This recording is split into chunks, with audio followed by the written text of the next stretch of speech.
आज के इस वीडियो में हम जो है कूलॉम्स लॉ के वेक्टर फॉर्म पर बात करेंगे। देखिए, इससे पहले भी हमने कूलॉम्स लॉ पे बात किया है जो कि स्केलर फॉर्म था। वो सिर्फ इलेक्ट्रोस्टैटिक फोर्स के मैग्नीट्यूड को बता पाता है, वो डायरेक्शन को नहीं बता पाता है। लेकिन ये जो कूलॉम्स लॉ का वेक्टर फॉर्म है, ये मैग्नीट्यूड के साथ साथ डायरेक्शन को भी बताता है। तो मान लेते हैं कि यहां पर ये एक कोऑर्डिनेट सिस्टम है जिसमें कि यहां पर जो है ये एक्स एक्सिस है और ये वाई एक्सिस है, और यहां पर दो चार्जेज हैं, ये है प्लस Q1 और ये है प्लस Q2। अब यहां पर ये जो Q1 है, इसका जो पोजीशन वेक्टर है वो हमने मान लिया कि यहां पर ये R1 है, वेक्टर R1 है इसका पोजीशन वेक्टर, इससे पॉजिटिव चार्ज Q1 का। और यहां पर ये जो पॉजिटिव चार्ज Q2 है, इसका जो पोजीशन वेक्टर है ये है वेक्टर R2। अब यहां पर देखें तो ये जो दोनों चार्जेज हैं, ये प्लस Q1 और ये प्लस Q2, यहां पर इनके बीच का जो डिस्टेंस है, चलिए हमने ये मान लिया कि यहां पर इनके बीच का ये जो डिस्टेंस है, ये डिस्टेंस हमने मान लिया कि यहां पर ये डिस्टेंस है, ये है R। सो यहां पर ये जो डिस्टेंस है ये है R। अब देखिए आप, यहां पर ये जो चार्ज Q2 है, इस पर चार्ज Q1 एक फोर्स अप्लाई करेगा इस डायरेक्शन में। सो यहां पर ये एक फोर्स अप्लाई करेगा चार्ज Q1 Q2 पर। ये जो फोर्स होगा ये होगा force on second charge due to first charge. तो यहां पर ये जो चार्ज Q2 है या Q1 पर एक फोर्स अप्लाई करेगा इस डायरेक्शन में। तो ये जो फोर्स होगा ये होगा force on first charge due to second charge. यहां पर इन दोनों फोर्सेज का जो मैग्नीट्यूड होगा वो सेम होगा, लेकिन डायरेक्शन अलग अलग होगा। तो यहां पर हम जो है अभी इस फोर्स को वेक्टर के फॉर्म में रिप्रेजेंट करना चाहते हैं। तो यहां पर ये जो फोर्स है, force on second charge due to first charge as vector, ये बराबर होगा यहां पर 1 ओवर 4 पाई एप्सिलॉन नॉट। यहां पर हम ये मान रहे हैं कि ये जो मीडियम है ये एयर या वैक्यूम है। तो फिर यहां पर आगे हम लिखेंगे इनटू, यहां पर ये होगा Q1 into Q2 divided bye R square. ये तो फोर्स का मैग्नीट्यूड हो गया। लेकिन ये जो फोर्स है इसके पास जो है मैग्नीट्यूड के साथ साथ एक डायरेक्शन भी होगा। तो यहां पर हमें आगे जो है, यहां पर हमें डायरेक्शन को भी बताना होगा। ये तो मैग्नीट्यूड है, यहां पर हम आगे अगर डायरेक्शन को बता देंगे तो यहां पर ये जो फोर्स है ये एक वेक्टर क्वांटिटी हो जाएगा। तो हम कहेंगे कि यहां पर ये एक वेक्टर क्वांटिटी है जिसके पास ये मैग्नीट्यूड हो गया और साथ साथ इसके पास यहां पर एक डायरेक्शन भी है। तो हम इसके डायरेक्शन को पता कैसे करेंगे? हमने तो मैग्नीट्यूड को पता कर लिया, लेकिन अब हमें डायरेक्शन को पता करना है इसके।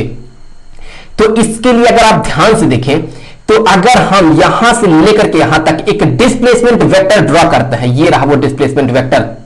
ये जो डिस्प्लेसमेंट वेक्टर है ये किसके लिए है? ये है, हम कहेंगे कि यह displacement vector of charge Q2 with respect to charge Q1। Q2 का डिस्प्लेसमेंट वेक्टर Q1 के रेस्पेक्ट में। तो यहां पर हम ये कहेंगे कि ये जो डिस्प्लेसमेंट वेक्टर है ये है वेक्टर R21। मतलब क्या है? मतलब यह है कि दूसरे चार्ज का डिस्प्लेसमेंट वेक्टर पहले चार्ज के रेस्पेक्ट में। अब अगर आप ध्यान से देखें तो ये जो डिस्प्लेसमेंट वेक्टर है इसका डायरेक्शन ये है, इसका जो डायरेक्शन है वो इस डायरेक्शन में है, और जो फोर्स का डायरेक्शन है वो फोर्स का डायरेक्शन ये है। तो जो डायरेक्शन यहां पर देखें इस डिस्प्लेसमेंट वेक्टर का है, एग्जैक्टली सेम डायरेक्शन इस फोर्स का भी है। तो यहां से हम ये कहेंगे कि इस वेक्टर R21 का जो डायरेक्शन होगा वही डायरेक्शन इस फोर्स का भी होगा। तो यहां पर ये जो डिस्प्लेसमेंट वेक्टर है ये किसके बराबर होगा? देखिए यहां पर ये जो डिस्प्लेसमेंट वेक्टर है वेक्टर R21, ये बराबर होगा किसके बराबर होगा? हम कह सकते हैं कि ये बराबर हो जाएगा इसका जो मैग्नीट्यूड है, इसका जो मैग्नीट्यूड होगा वो होगा ये।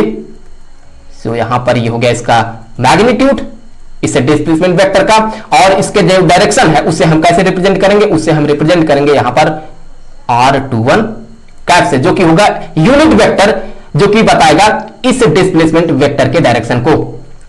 तो अगर इसका डायरेक्शन ये है तो यही डायरेक्शन इस फोर्स का भी है। तो हम क्या करेंगे? हम इसी चीज को जो है यहां पर लिखेंगे। तो जो कि यहां पर हो जाएगा R, मैं यहां पर ब्रैकेट हटा दूं, सो R21 यहां पर ये जो फोर्स है इसका ये रहा मैग्नीट्यूड और ये रहा इसका डायरेक्शन। अब देखिए आप यहां पर ये जो डिस्प्लेसमेंट वेक्टर है इसे हम पता करेंगे कि ये किसके बराबर होगा। तो इसके लिए हम क्या करेंगे, इसके लिए हम जो है यहां पर ये जो वेक्टर R2 दिख रहा है इसमें से इसे घटाएंगे।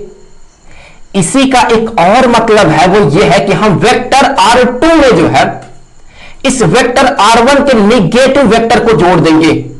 क्यों? क्योंकि 5 में अगर हम 2 को जो है घटा देंगे तो ये किसके बराबर होगा, ये 3 के बराबर होगा। और अगर हम ये कहें कि 5 में जो है हमने इस 2 के निगेटिव वैल्यू को जोड़ दिया तो ये भी तो 3 के ही बराबर होगा। तो हम क्या करेंगे, हम इस वेक्टर R2 में जो है यहां पर ये जो वेक्टर R1 है इसके निगेटिव वेक्टर को जोड़ेंगे।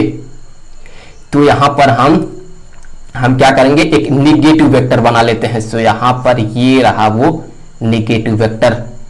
तो यहां पर जो है ये हो गया वो निगेटिव वेक्टर। सो यहां पर ये हो जाएगा माइनस वेक्टर R1। हम जो है अभी इसे जोड़ेंगे इस वेक्टर R2 के साथ। तो यहां से हम क्या करेंगे, हम यहां से इसे ले जाएंगे और इसके साथ अगर हम जोड़ते हैं, यहां पर ये जो वेक्टर R2 है इसके हेड के साथ इसके टेल को अगर हम जोड़ देते हैं और फिर हम इसके बाद क्या करेंगे, इसके बाद यहां पर जो है हम इसके टेल से यहां पर ये इसका हेड होगा इसे ऐसे जोड़ देते हैं। तो ये जो वेक्टर होगा यही वेक्टर होगा वेक्टर R21, या फिर हम इसी को कह सकते हैं कि ये जो वेक्टर होगा ये होगा vector R2 minus vector R1। क्यों? क्योंकि यहां पर हम कहेंगे कि ये होगा ये जो वेक्टर है ये होगा वेक्टर R2 प्लस जोड़ा है हमने किसको, यहां पर ये जो माइनस वेक्टर R1 है। तो यहां से ये किसके बराबर होगा, यही तो बराबर हो जाएगा वेक्टर R2, यहां पर ये हो जाएगा माइनस वेक्टर R1 के। सो ये वेक्टर है। अगर हम इसे यहां से ले जाते हैं, चलिए यहां से अगर हम इसे ले जाते हैं और फिर हम अगर यहां पर इसके साथ मैच कराते हैं तो देखिए एग्जैक्टली सेम है। तो फिर ये जो वेक्टर होगा ये बराबर है, तो यहां पर हम कहेंगे कि ये जो वेक्टर R21 है ये बराबर हो गया है यहां पर vector R2 minus vector R1 के। तो यहां से अभी इन सारी चीजों को यहां से हटा देते हैं। सो यहां से हमें ये पता चला कि ये जो वेक्टर R21 है ये बराबर है इसके। तो यहां पर लिख दे कि यहां पर ये है वेक्टर R21 जो कि बराबर है इस टर्म के। तो यहां से हम आगे बढ़ते हैं। अब यहां पर अगर हम देखें इस इक्वेशन को हम आगे क्या लिख सकते हैं, हम इसे आगे लिख सकते हैं कि ये है force on second charge due to first charge equal to ये होगा 1/4 pi epsilon naught into Q1 Q2 divided by यहां पर ये जो R है इसके जगह पर हम क्या लिख देंगे, इसके जगह पर हम ये लिख सकते हैं कि यहां पर ये जो डिस्प्लेसमेंट वेक्टर R21 है इसका मैग्नीट्यूड का स्क्वायर। सो यहां पर ये हो गया वेक्टर R21 का स्क्वायर। क्यों? क्योंकि ये जो वेक्टर है इसका मैग्नीट्यूड R के ही बराबर होगा। तो इसका जो मैग्नीट्यूड है वो इसके बराबर है तो ये R के ही बराबर होगा। और यहां से हम आगे लिखेंगे ये जो आपको टर्म दिख रहा है इसके जगह पर हम क्या लिख सकते हैं, अगर आप इस इक्वेशन से देखें तो यहां से हम ये कह सकते हैं कि ये जो R21 कैप होगा ये बराबर होगा वेक्टर R21 डिवाइडेड बाय यहां पर इस वेक्टर का जो मैग्नीट्यूड है वो। तो फिर इसके जगह पर हम इसे सब्स्टिट्यूट करेंगे आगे। तो यहां पर हम आगे लिखेंगे वेक्टर R21 डिवाइडेड बाय यहां पर ये इसका मैग्नीट्यूड। सो यहां पर हमने कुछ ऐसे इसे लिख दिया। अब देखिए ये टर्म और ये टर्म सेम है, तो यहां पर अगर हम इन दोनों को एक साथ मल्टीप्लाई कर दें तो यहां पर ये हो जाएगा Q। तो आगे बढ़ते हैं, यहां से हम लिखेंगे वेक्टर F21 ये बराबर हो जाएगा 1/4 pi epsilon not Q1 Q2 divided by यहां पर हम इन दोनों को मल्टीप्लाई करेंगे तो ये होगा यहां पर ये जो डिस्प्लेसमेंट वेक्टर है R21 इसका ये हो जाएगा क्यू भी। ध्यान रखें कि यहां पर ये जो है ये वेक्टर होगा, तो यहां पर इस तरह से। अब यहां से हम आगे लिखेंगे ये जो टर्म बचा हुआ है जो कि है वेक्टर R21। इसके आगे हम और क्या लिख सकते हैं, इसके आगे जो है हम वेक्टर R21 के जगह पर जो है हम इसे भी लिख सकते हैं। तो यहां से हम लिख देंगे आगे वेक्टर F21 इक्वल टू 1/4πε0, फिर यहां पर Q1 into Q2 divided by यहां पर vector R2 minus vector R1 का जो मैग्नीट्यूड है उसका क्यूब, और फिर इसके जगह पर भी हम वही लिखेंगे। तो यहां पर हम लिखेंगे vector R2 minus vector R1। तो ये हो गया कूलॉम्स लॉ का वेक्टर फॉर्म।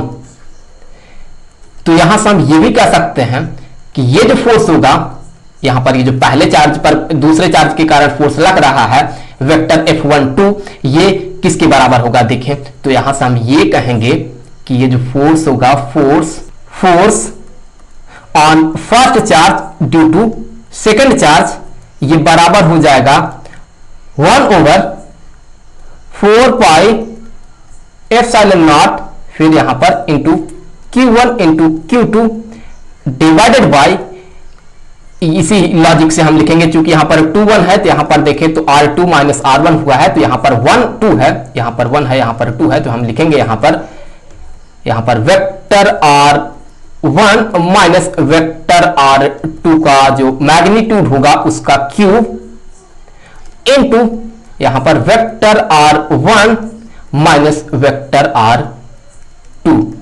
सो यहां पर ये हो गया पहले चार्ज पर जो फोर्स लग रहा है दूसरे चार्ज के कारण वेक्टर फॉर्म में।